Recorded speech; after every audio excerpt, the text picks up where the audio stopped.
righty. Well, thank you everybody for attending our presentation today on mastering 10DLC. We've had a lot of conversations or promoted a lot of content around 10DLC. That's a very important thing, and I think there's a lot of education that partners are asking for around this particular topic because it is kind of a wide issue, meaning it affects a lot of their customers that they have today. So with that, why don't we talk a little bit about our agenda? So we're going to start with a little bit of an overview on DLC and the TCR, which is an organization that is going to come up every time there's a discussion of 10DLC. We can't get away from this organization. So we'll talk a little bit about who they are and their role in things. Key elements of a successful campaign. So we've seen a number of campaigns submitted, and we've got a pretty good understanding of how to do this effectively, and we want to be sure that we're imparting that experience to you, our partner community. We also will talk a little bit on how to have conversations with your customer. So in the sense that this is ultimately something that affects the end customer, it may be met with a little bit of a quizzical expression from your customer when you bring up the idea around 10DLC, because it's fairly new. It hasn't reached the level of something like a CAN spam law, which I think that's been in place now for several years, and customers have gotten an understanding that you can't just send any kind of email. In sort of the same way, customers will need a little bit of an understanding around what that means or what 10DLC means to them in regards to texting. We'll also then talk a little bit about the best way to register an SMB customer, and that kind of is interwoven through most of our presentation. And then Jamie will talk a little bit about the automation process we built for 10DLC. Interestingly, looked at a number of different approaches here to 10DLC, and there's a call it a unique approach that we took that I think is just going to keep this cleaner and easier for our partners and their customers at the end of the day. And then Q&A. We'll do Q&A at the end, but please go ahead if you've got questions as we roll through. If it's something that we can answer simply, we'll probably just answer that over chat. But there's a Q&A function here on Zoom, so just go ahead, type your question in.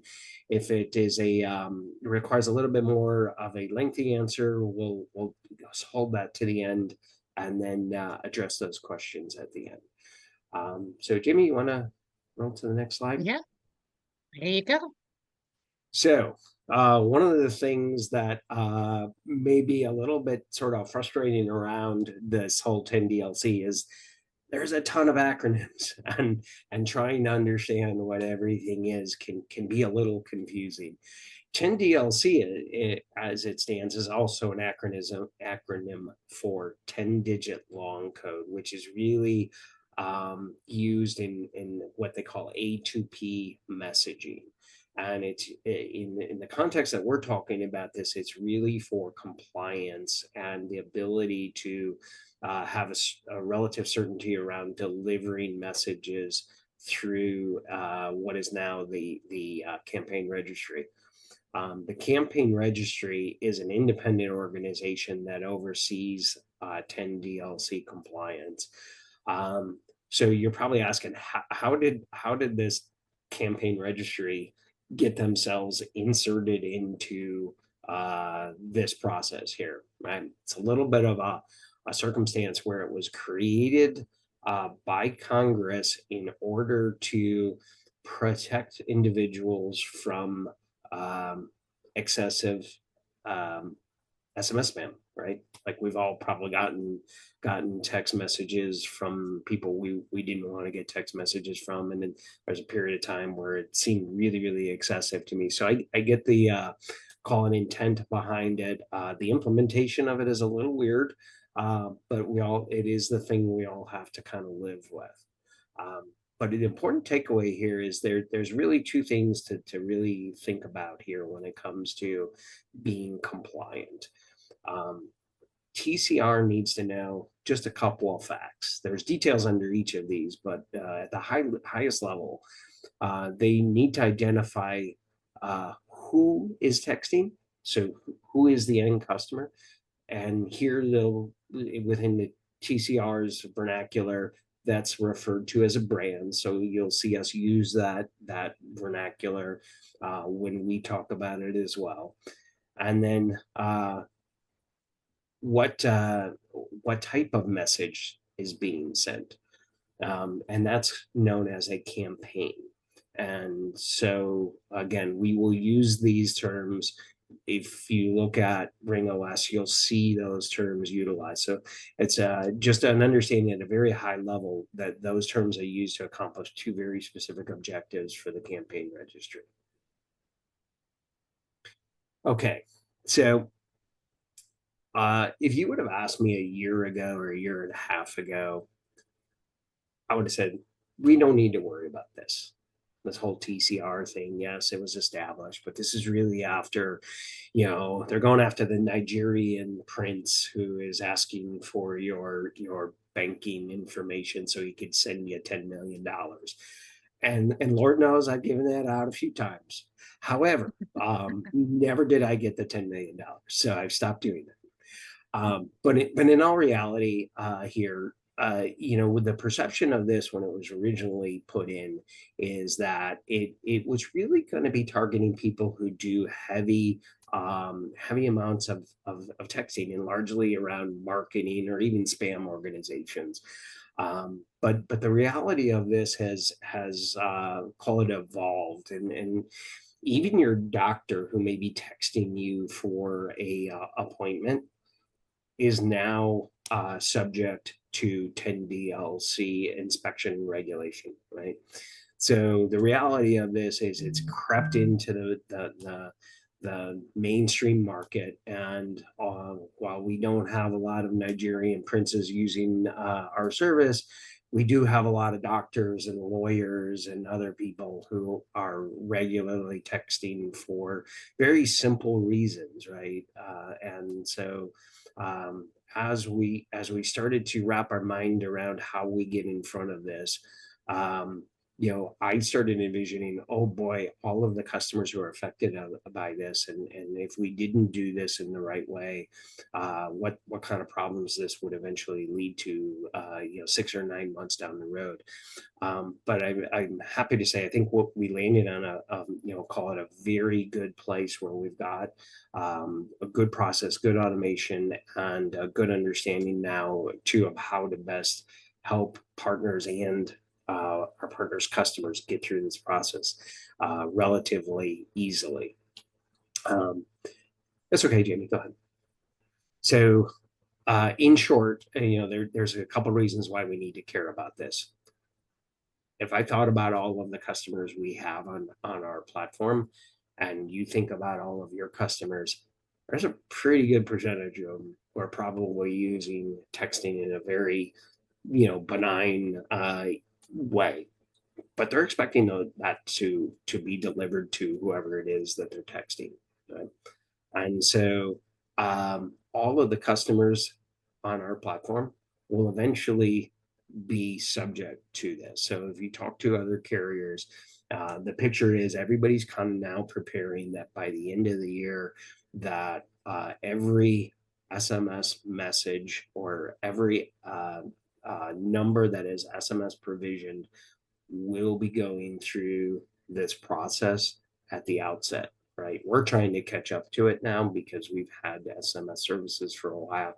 So we'll be going back to customers who are already using SMS, but new customers, anybody who's newly provisioning, we're going to encourage you to do that now, because the expectation is that they could potentially have an issue between now and the end of the year, but by the end of the year, it will be the norm rather than the exception.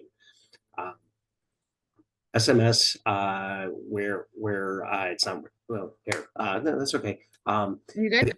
I just I'm sorry.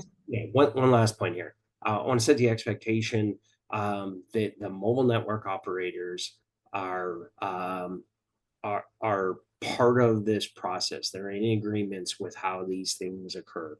And so what you'll see is in this next slide here is when you review how this works. You can switch to the next one. If you review how this works in terms of the process, customer sends their SMS in a normal fashion. It goes to the RingLogix platform, and then it hits the CMP or connectivity partner. But just think of that, that's the carrier that has the SMS responsibilities. And then in conjunction with that carrier, there's this direct connect aggregator. And the direct connect aggregator will take that SMS message and the phone number and do a dip in the TCR database. And that will return to the DCA either a go or no go. A go would mean, hey, this is brand registered, this is campaign registered, and it'll push it out to the mobile network operators and then to the user. If it's not, meaning it's a no go, chances are that means the brand or the campaign or both weren't registered, and the message stops there, so it never makes it to the end user. And so that's where the kind of concern is around the end customer's experience and why we want to be educating them now. So do you want to go to the next one? Sure. So All right. You want me to take over here, Wayne? go for it. Okay, cool. So our approach is all about the experience, right? For you as our partner and your customers. So Wayne talked earlier about the chaos, right? Like you said, a year ago, we kind of were like, yeah, this, we don't fit into this 10 DLC box. But guess what? Now we do. It's expanded, it's changed, and now we're trying to bring some order for you guys to all that chaos. So with that being said, it's all new, right? It's new for us. We're telling you about it. It's new for you. It's going to be new for your customer. So the first thing we knew that we needed to do is educate you guys as our partners, and you'll be passing that education on to your customers, right? So that's why we're facilitating the webinar. We are going to show you some of the resources that we have at the end of this call. We've given you guys, we've created items that you guys can put in your toolkit and go out and effectively talk about this, explain it to your customers, and then become compliant, right? So we've got the tools so that you can go facilitate this, you can go deliver it. And then we wanted to add a component of ease for you. We've looked at how other providers and other carriers are approaching 10DLC, and like, for real, guys, it's really messy. If you're a partner who, and we don't, I mean, we're not trying to like downplay how they did anything, but we wanted to do it better and make it easier for you. You guys already have so many things on your plate.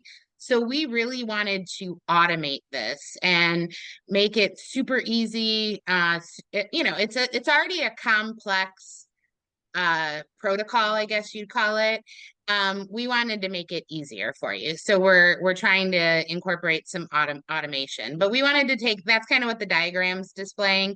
We wanted to take that chaos that Wayne spoke about and bring a little order to it, right? Because it's still changing, gang, right? So we've kind of got it locked and loaded now, but it's probably gonna change more, and we're going to adapt to those changes, and we're keeping up on 10 DLC and all of its movement. So 10 DLC, right? It's a hassle. We know this. We're not going to sugarcoat it, but we're trying to make it easier for you. So some of the tools that we created are some really easy to read and useful knowledge-based articles, right? We're going to break it all down for you. We're going to start at brands, get into campaigns. We've given you articles about tips and tricks. Christina's going to talk more about it. If you guys don't know too, by the way, I know you guys saw Christina show up. She was having a little technical difficulties. Christina is our manager of client services, and she was kind of first on the scene when it came to learning about 10DLC and compliance and breaking it down. So we invited her to talk about all the knowledge that she's learned and knows on this call. So you're going to hear from her in a minute. But you know, she was intricate in building like the knowledge base articles and getting processes squared away. So she's going to talk a lot about that in the next section with you. The automation we added for ease of use, almost everybody that I can think of is doing this in a manual fashion where they have to go to TCR, register campaigns and brands, and do all these things in different spaces, and it's not collected in one cohesive manner. So we wanted to automate it, align it with your customer for you, make it really easy. We also have a form, right? Nothing like a new feature without a form, but you know, there's going to be some you're gonna have to dial it back. Some of you guys and gals already have SMS enabled on customers, or you want to collect that information in like project management meetings. So we've given you a form that matches up very nicely with everything that you have to fill out. So, you know, at the end of the day, we're going to tackle this together. We didn't want you to be, researching it on your own. We wanted to give you the best possible information that we have to offer. So. Cool. So Christina, I'm going to kick it over to you. So we have our key elements of a successful campaign, and Christina's going to be delivering it. She's our subject matter expert. So Christina, you let me know when you're ready to roll here. I'll go ahead and get Sounds you on good. your first slide. Thank you, Jamie. I appreciate the introduction. I mean, you kind of stole my thunder of what I was going to say. Yes, I am the 10 DLC expert. I started being part of this project at the very beginning. And I've seen some of the changes that the TCR has gone through. And, you know, I have a lot of experience in knowing what they're looking for, and the way that we've constructed how 10 DLC is and the RingOS portal is a lot easier than if you had to do it manually in the TCR. And I believe I had a conversation earlier today actually with a partner who is submitting things directly to the TCR. And when I showed them how simplified it is in RingOS, I was happy to see the smile on their face saying, wow, that is a lot easier, because we removed a lot of elements that can either be confusing or just not necessary for the masses, right? In a larger group setting. And, you know, those are some of the things I'm going to touch upon here today. All right, I get you ready here there. All right. So, number one, to understand, most cases and most customers are going to benefit from what is called a low volume mixed. So, to give you an idea, when you submit through the TCR, you need to pick a use case of what this campaign is going to be for. Selecting a low volume mix is what everything is going to be doing to process through RingOS. It allows you, so you can pick at least 2 and up to 5 sub use cases. This avoids any of the stricter options that may cause issues with, let's say, delivery, or even violating some of the use cases scenarios, depending on how your customers are messaging. It's a large permit to allow to. So it's 2,000 outbound per day or 75 per minute. Anything that surpasses this usage, or excuse me, which honestly surpasses the average use for a small business customer. This also allows for an easier approval rating without needing any extra vetting required in other use cases. And among other things, it's financially a lot less expensive than the other use case scenarios. So yeah, We move on to Christina, the next slide. you're talking about like other use cases. So there's more, right, than low value mixed. It's just this is the one we chose, right, to make it For sure. easier for everybody. Yeah, okay.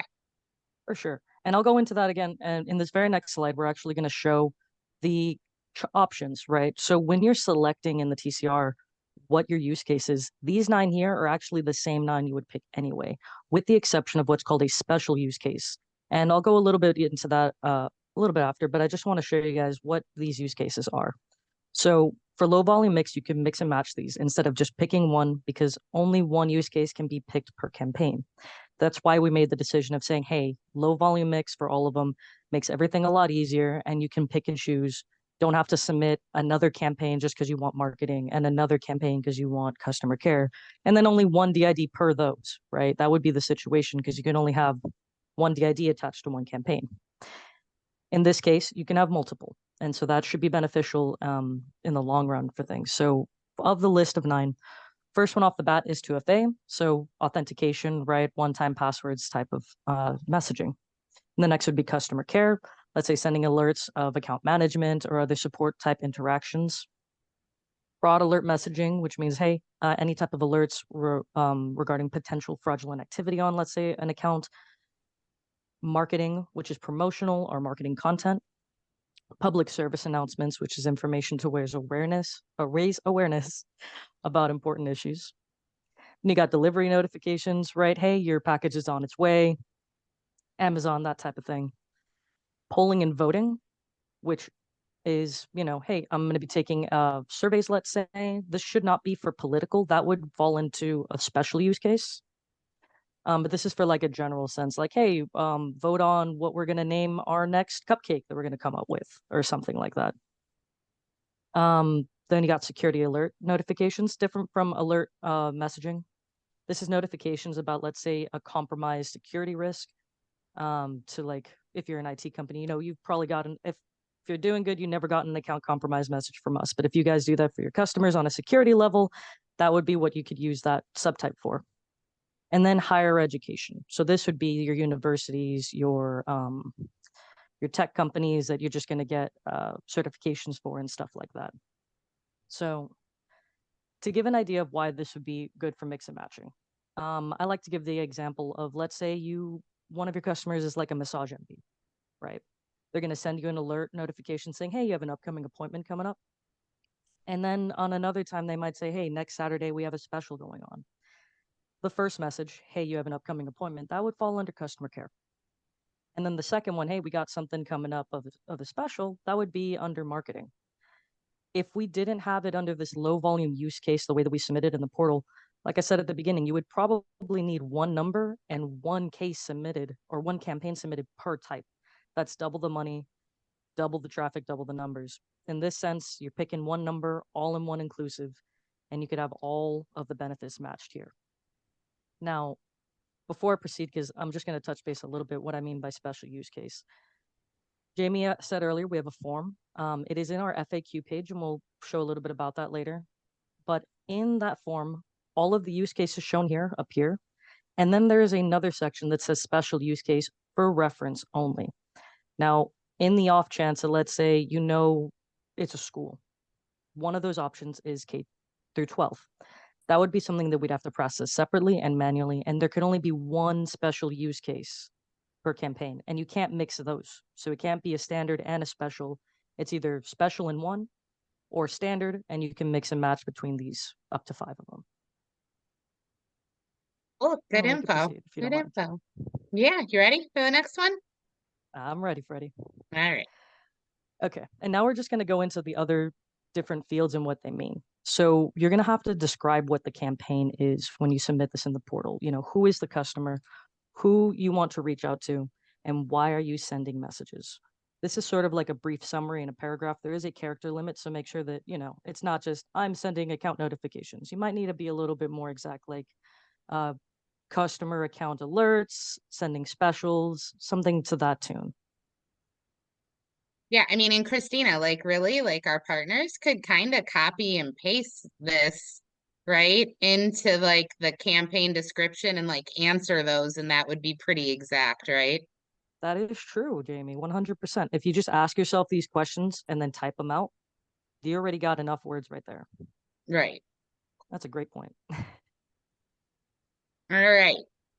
Here you And go. the next Next one. is sample messages. Now, this is where some people get a little bit reluctant, right? We want you to provide sample messages of what's happening or what kind of content they send. I've heard a couple times where customers respond back saying, I'm not an automated thing. These are all sent people sending to other people. And that's perfectly fine. It doesn't matter whether it's a machine sending it or a person. The campaign's still going to register back off of an algorithm to make sure that the traffic is the same. You want basically, if they can standardize their messaging, this makes it a lot easier. But just the key elements of what they're sending, right? Even if it's personalized and different every time, there's usually a consistency of what they're sending. And so when you submit sample messages, that's really what you want to have submitted is what's the key elements that are staying consistent all the way through. And the more samples you provide, the even better it can be, especially when it comes to vetting, and it'll less likely have rejection due to, or excuse me, a violation of the campaign use case. Yeah, and I mean, and one of the things too, if you're selecting multiple use cases, don't just put in sample messages for customer service. Put in maybe one for customer service, one for marketing. That way you're giving them that variety, right? Like kind of try to match Exactly. them to your use cases. That way that it's just you'll be less likely to kind of get like flagged, right? Or dinged. Exactly. Good 100%. stuff. All right. And the next is the call to action / message flow. Now, if you're into marketing, you might have heard call to action before. I just want to state right now, this is completely different than in the realm of marketing. This essentially, in layman's terms, is how does a consumer consent to your customer's campaign, right? How are they opting in to receive messages? This is where they want that kind of flow, right? Is it via a website? They sign up on the website and then there's a checkbox that asks for consent. Is there multiple ways? Is there more than one way?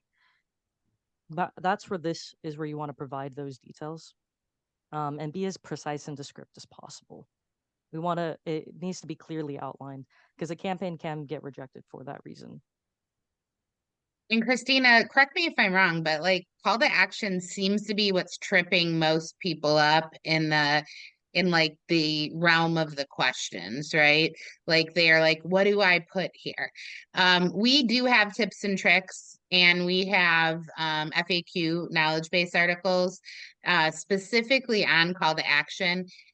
You could literally copy and paste as long as you're doing it right. Of course, it's got to be it's got to be true information. But like you Right. can copy the use case for call to action out of our knowledge base and insert like your info, and it would be pretty exact. But seems to be the section that's tripping people up the most is this call to action message flow. Yeah, and that's understandable. This is a very new to a lot of people, and this is kind of like, what does that even mean? Is my country calling me to action? Not necessarily the case. Right. Cool, cool. All right, so here we go. Next one. All right, so the campaign content or campaign and content attributes. So if you've ever submitted in the TCR, just so that you're aware, there's a lot more questions on here that we've 86'd and realized is not necessarily pertinent to the masses. Here is where you really just want where the most important things are, right? Yes or no, are you a direct lending or loan company? Yes or no, is this age gated content? So over 21, are you sending, is your campaign for those over 21 or not? These are just simple, yes and no's. And essentially, the guidelines, I believe, were on one of our knowledge base articles as well.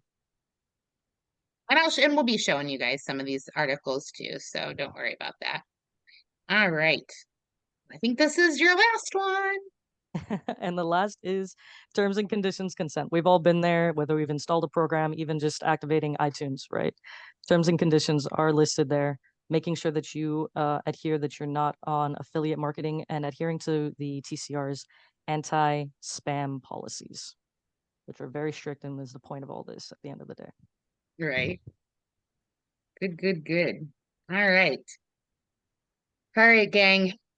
We're going to have to explain this to our customers, right? So I know when something new comes out, our customers are usually very resistant to change.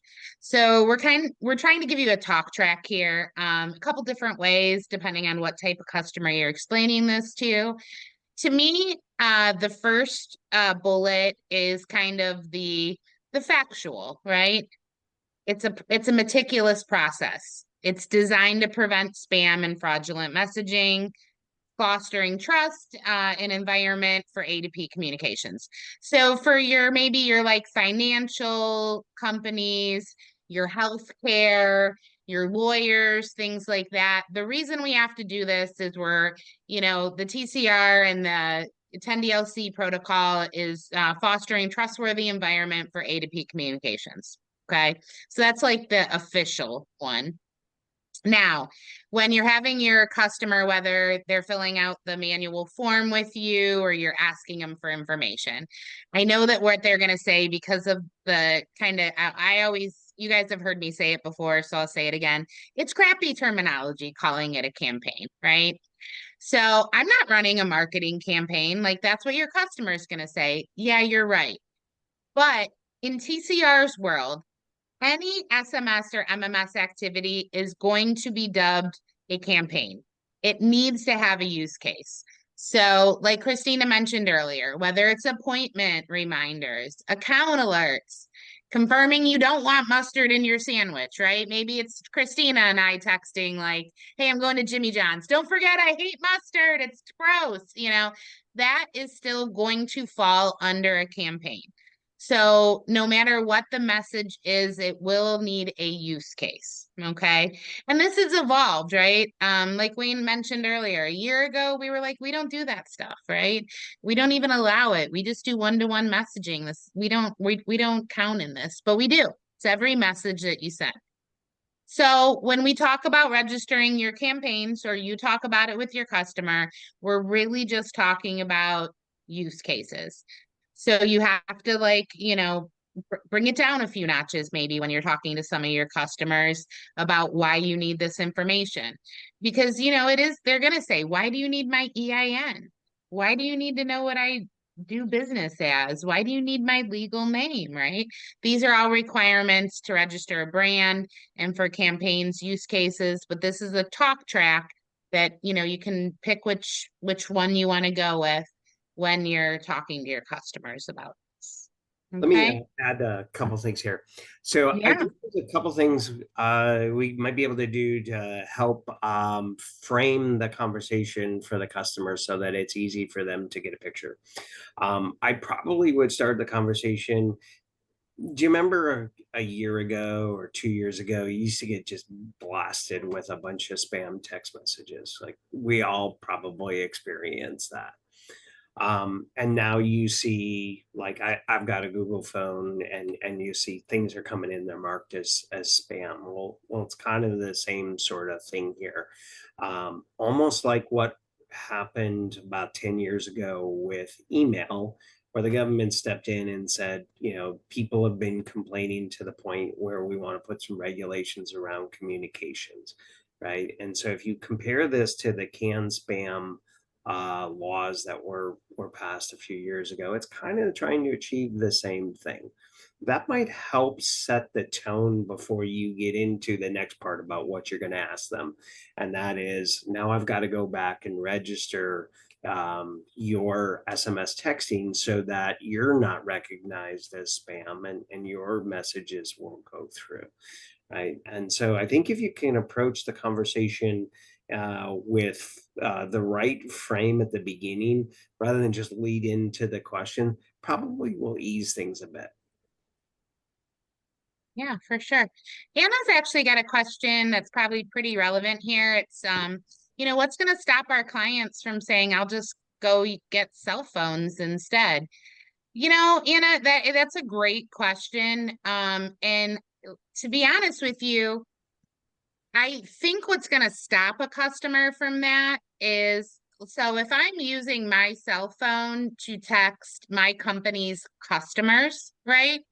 My company's losing control of tracking me with that, unless they're buying me the cell phone, paying my bill, but it's still a hassle for me. I have to show them what I'm doing. In the wireless realm, there's no record of it. Like, as an office manager scope, you could still go into your user in the portal and view the messages that they're sending and receiving. That's not available in wireless land anymore. You used to get a log of your text messages from carriers. Now don't quote me on it, but I'm pretty certain you need a court order to get that kind of data, because there's just so much volume that passes through cell phones.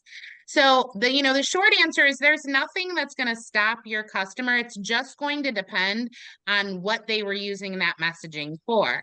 They may be having to pay their employees to use their cell phones to do that, or pay for them, which they're not going to want that additional expense. And they still want to run like a a hosted environment type PBX. Cell phones don't have automated attendance. Cell phones don't have queues like that. So nothing's going to stop them, but it's going to depend on what makes it easier to me for like how they would want to run their business. You know what I mean? I don't know if you agree with that, Wayne, or if you or I, Christina have I any actually want to comments on that. add a little bit of color to that. So there's the expense side of things, and then there's the idea that this won't necessarily be a panacea. Yeah, you might be able to fly under the radar a bit, but if you're submitting or sending a lot of text messages that have the same kind of content that you would in an A2P world, that's eventually probably going to be a problem too. I don't think you can fly under the radar forever with that sort of thing. And I don't know what the ramifications of that, because it would have been done to clearly step around regulations. And so you might be in a little bit of a dicey place there. I wouldn't recommend it, but if your customer wants to do it, I mean, that's okay by us because it's not going on our platform. We're not the ones who are going to be fined. But I would suggest that I would not go endorse that if I were you, because of what risk that might present to you. I'd also like to add a little bit, if it's okay, to this. In all the research that I've done with this, and there's a lot of talks, a lot of podcasts, let's say, and things around that are available where they interview people about 10DLC. Cell phone companies are one of the first to have gotten with this. There are real estate agents that have reported, hey, I do text blasting from an app on my phone, and I've already gotten fined because I had to register for a 10DLC and I got fined before a warning. See, with us, you get a warning. They just cut the service. For the cell phone companies, they'll let you keep going, but they'll rack up those fines, come to find out. And they're really they're on the first line because a lot of this is controlled by the mobile carriers. You still have to go through the 10DLC process. They might not catch it eventually. They might not catch it at first, but the minute they say A2P traffic, they're going to start racking a bill. And if your customer isn't alerted or for whatever reason, they could be racking fines versus, like I just said, and I'm just not trying to go in circles, but we'll stop the traffic before you can rack up a fine, which is the alternative to it all. Cool. Good stuff. Ready to move on? I think I got all the questions out of there. All right. So best practices for customer registration, right? Accurate information. Brands, right? We want to make sure that you have valid EINs. And names, right? Their legal name could differ from what they DBA stands for do business as, right? So we want to make sure that you're getting all the valid information. Getting the brand approved, you'll see in a few slide, the next slide actually, is one of the first steps to this process. So having that valid information and getting that brand verified first is one of the most important steps. And Christine, I think you had an example of this, right, recently? Yes, 100%. So I was with a partner. They took about a month to get their brand approved, and come to find out that the business that they had been dealing with, or the customer, excuse me, had changed their name a couple of times throughout the years. And so essentially, the way you want to submit your brand information is ask your customer, how exactly did you submit your business name and your taxes last year? Right? They might not want to indulge what their taxes were, show you the W-4 or whatever. But you definitely want to get that EIN number, make sure it's absolutely correct. Because not only did we change the name to show what was on their taxes, they also had one number off. And so being very meticulous on all these details matters. The minute all of that was corrected, same day got approved, or got verified, I should say. Awesome. So yeah, and same with campaigns, right? Concise messaging information. So real, examples of messages that will be sent. Don't fluff it up just because you think like somebody's looking at it. Like send actual messages that have been sent, maybe even in the past, if it's an existing customer. And understanding that call to action is going to be super important. That is what we're seeing most like campaigns fail over, is not providing that specific call to action, you know, requirement. So, and then of course, missing information. Your customers, if you get, especially if you give them that form, sit down and fill it out with them, right?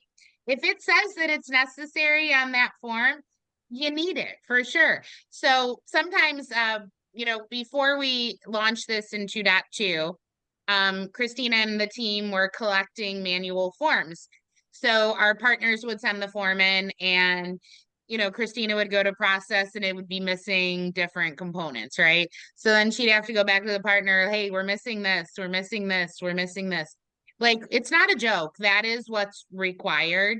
They won't process it without it. So if you see that, if you have your customers filling out that manual form, either do it with them or review it when you get it back, because that missing information could delay your campaign getting approved or your brand. So, and then, you know, follow the flow.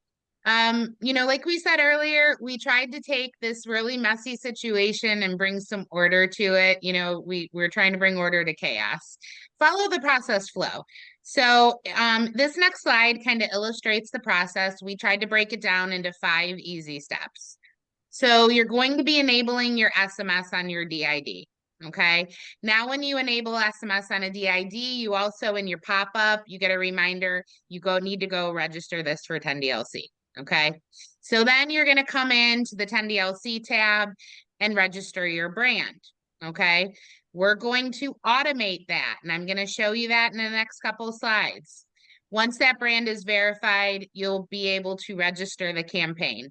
You are actually not even able to register a campaign in RingOS unless the brand has been verified. It just won't let you. You can click on the button all day. It doesn't do anything. We're not going to let you go in a different order outside of here.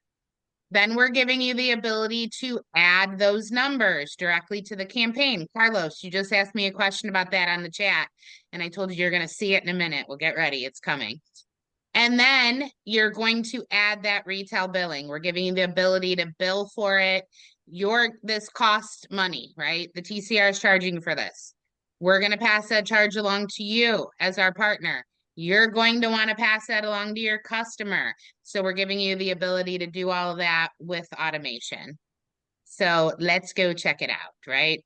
The RingOS automation. I know you guys might have seen this before, so hang with me. If you've been on some of the webinars or watched any of the videos, I know we've talked about it, but here it is again, because it's awesome. So, oh, I just hit a button. I'm not really sure what I did, but it looks kind of cool. There we go. I just gave some movement. So 10DLC, it's now a button in the portal. We're kind of jokingly calling it 10DLC as a service, right? So now you have this button, you'll hit it, you'll pull up your customer, and there it is. Now, to create that brand, you'll be clicking on brands, and you'll have the add new brand button. The one I'm going to show you very soon already has a verified brand, but we'll go check out the form. Once that brand is verified by the TCR, you'll be able to click your campaign button and hit add new campaign. The one I'm going to show you does have an active campaign on it. So it's, you know, it's in a staging environment, so we could have real life scenarios.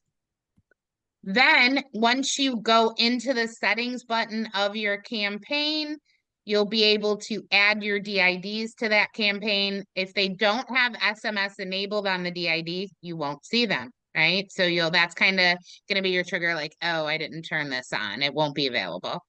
Then there's a billing tab for you to add retail billing. So here we go. Enough with the slides, right? You guys know me. I like to show you live in an environment. So let's go check it out. Boo-boo. I already got it set up, of course, for us for save a little bit of time. So when I have my Bullseye Corporation customer pulled up here on the screen, I'm already on my 10DLC tab. So the first thing you're going to see is a pop-up message, right? We want to tell you a little bit about it in case you're clicking on this for the first time and you forgot everything we just talked about. If you haven't already, we'd recommend you reading through the knowledge base articles, okay? So we link them right here for you. So I'm going to end this just so I can show you. So here's my brands tab.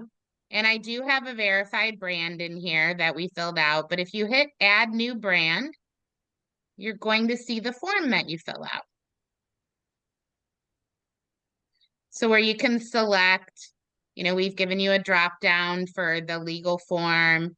You'll type in the name, EIN, right? What they do business as. This came up too, right, Christina? If I remember you and I were chatting, particular customer did indeed have a DUNS number, and our Yes. partner said no, they didn't, and they flagged it because they saw that they did and they wanted it, That is actually, yeah. There was a brand that was submitted and got unverified, and it was just because they were missing a DUNS number. And later they went back to their customer, asked them to look at all the information they filled out on the form, and they said, "Oh, I do have a DUNS number." And then when we submitted it, it got verified. So Yeah. So if they have it, right, they have to give it to you. If they don't, it's no biggie. You can choose none, right? And then brand relationships, right? We have some terminology in the knowledge base as well. There's some new terms. Actually, on our last call, Carlos, who's on this call, asked me what CSP meant. Like in 10DLC TCR terminology, CSP is you, right? You are partner, are like that customer service provider. So this is like their relationship to you. We have some tips and tricks on brand relationship for you as well. But just to give you a quick look at the form, that's what it looks like. So once your brand is verified, you'll be able to move on to the next step, which is the campaign. We do have an active campaign in our staging environment here, but let's go check it out. So we're going to hit add campaign. And here is that low volume mix use case. So don't forget, you have to select at least 2, but not exceeding 5. So you'd want to use the terminology and the explanations that we gave you in the knowledge base to help you along with this. We give you the carrier terms preview, right? And then there's all the boxes that Christina told you that you were going to need to fill out. And these are also in the knowledge base articles. So description of your campaign, your call to action / message flow, those sample messages. Here's our campaign and content attributes, right? So age gated, yes or no, direct lending or loan, yes or no. And there's those fabulous terms and conditions, okay? So there is an option to bill right here when you do create the campaign. If you choose to not do it here, don't worry, right? We got you. When you go into the settings of your campaign, you do have a billing tab as well. So there's a lot of times we give you multiple places. Oh, dang, I just checked this earlier and it was working. But I'm not sure if I'll be able to show you right in here. I did check it out.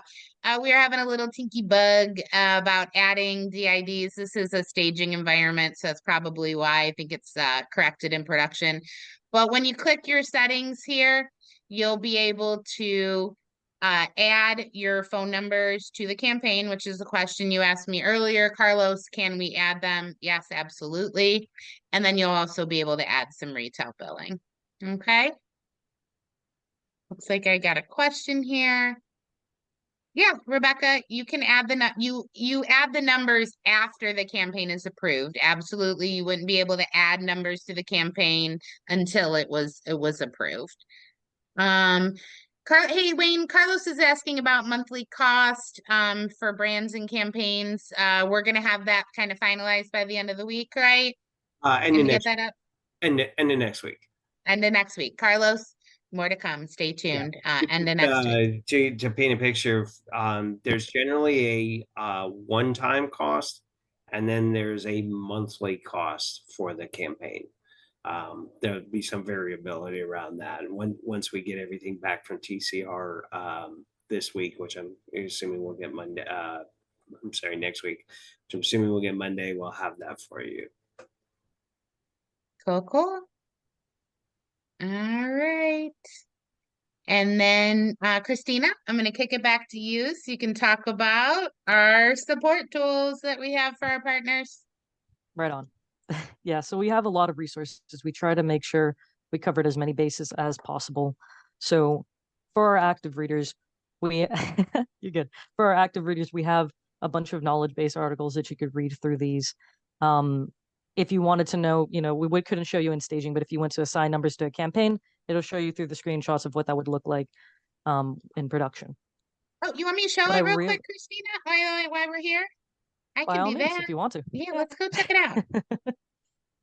Just to tie the loop of that part of the presentation, right? Yeah, well, here we go. So knowledge base, you have a whole section, 10 DLC. And so like Christina said, so assigning numbers to the campaign, you have a little overview. What does Albert always say?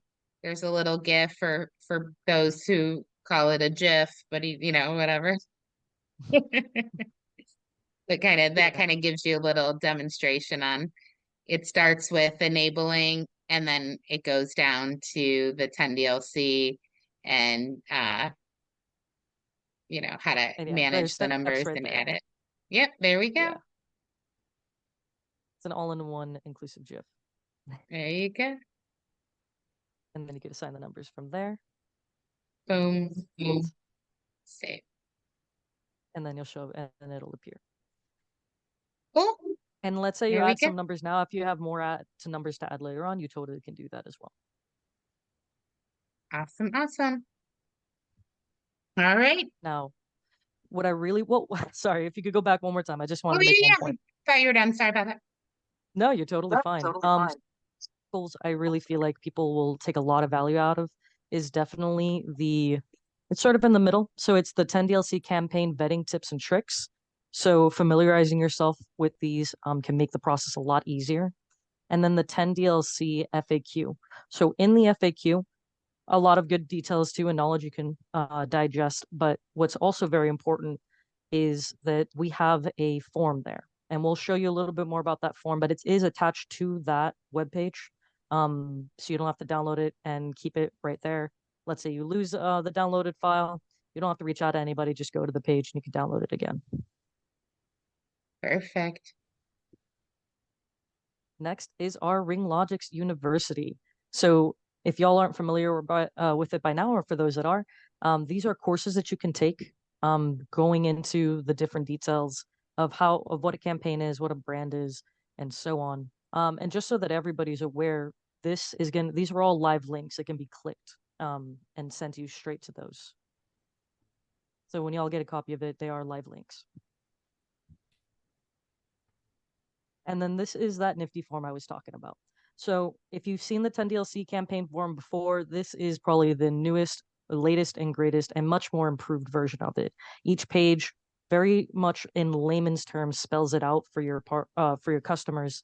What is the brand? What are the details they're filling out? A lot of the stuff like the 2FA and all those different descriptors, they're actually in this form as well.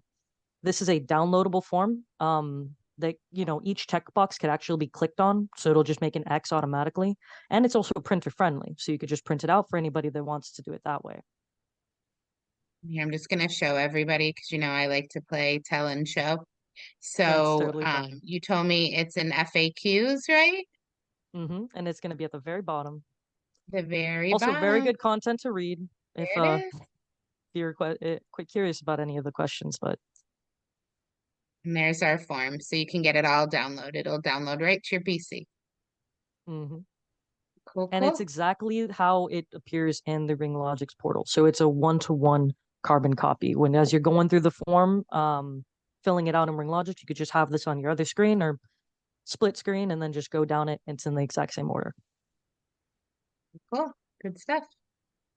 All right. Q&A. I know we've answered some questions throughout. So this is your time. We have a few minutes left for questions. We'll give you answers if we can. If not, we'll follow up and give you the answer. Crickets? We had some good questions so far. I'm sure there's I think some. we taught them everything. Like everyone's like, no, I know everything after this best webinar ever.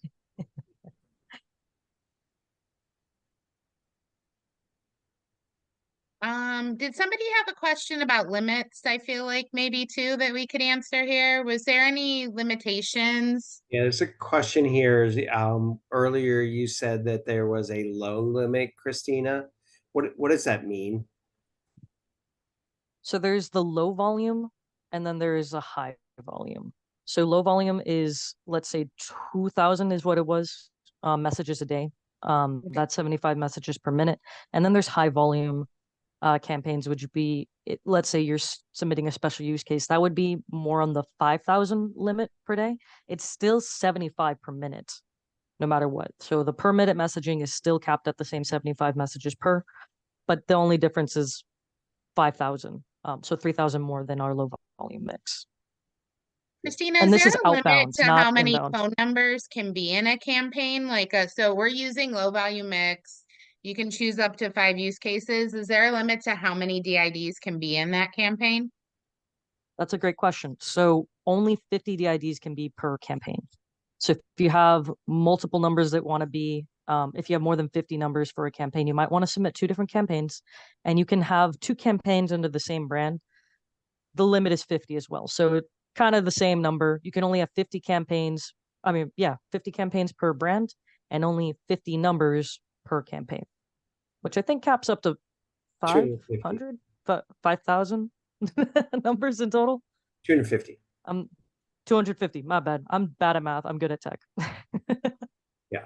Yeah. And Christian asked a question too. Oh, It's were you actually going to grab that, Wayne? question. And if you don't mind, Jamie, let me answer this. So Yeah. Christian's question basically is, will we want to go back to customers who are already using SMS and get them to start the process? And the answer to that is yes. So a couple things why I say yes. One, they can be flagged right now and not be able to complete their texts. So that puts you in a position that if you didn't go back and tell them, they're going to kind of look at you and say, "What the hell?" Right?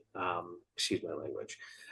So I would take the approach that I would reach out to all of them, even if it's a simple email I send out to all my customers, just informing them of there's a new requirement. You'll be asking them for information. You will be submitting that information. And the other thing to kind of take in mind here is a campaign getting approved before it gets rejected seems to be easier than getting a campaign approved after it's been rejected. So be a bit careful in that if your customer has already been flagged, that they might have to go through a manual review. That creates just more of a timeline and lag. And if your customer is very dependent on SMS or has become accustomed to using SMS, if they're not able to use it and we're introducing a lag because there's more scrutiny against their submission, then it's not a great experience. So I'd suggest just if at minimum just let them know that this is becoming more and more of a thing, but I'd be more aggressive than that and try and get them to fill it out, go through the submission process, and try and get ahead of it. Cool. Good. All right, gang. Well, if you were too shy to ask a question, and when you have questions, right, we're still around. So if you have more questions, you need more information, you maybe want a personalized session, hit us up, success@ringlogix.com. You can submit a ticket with Partner Success, reach out to your PGM, reach out to somebody, talk to somebody. There will always be somebody to talk to you about 10DLC. We all know a little bit about it. We're not masters yet like Christina, but we probably will be at some point, but we'll find a resource to help you out. So as always though, thank you. Wayne, Christina, I'll let you say whatever you want to say to close out, but we appreciate you as always joining us. Absolutely. Thanks for joining us and whatever we could do to help. Thanks. Yeah. Just like Jamie said, I'm just going to piggyback off of her. I'm bad at goodbyes. Thanks, everyone. Have a great day. We'll catch you later. Bye-bye.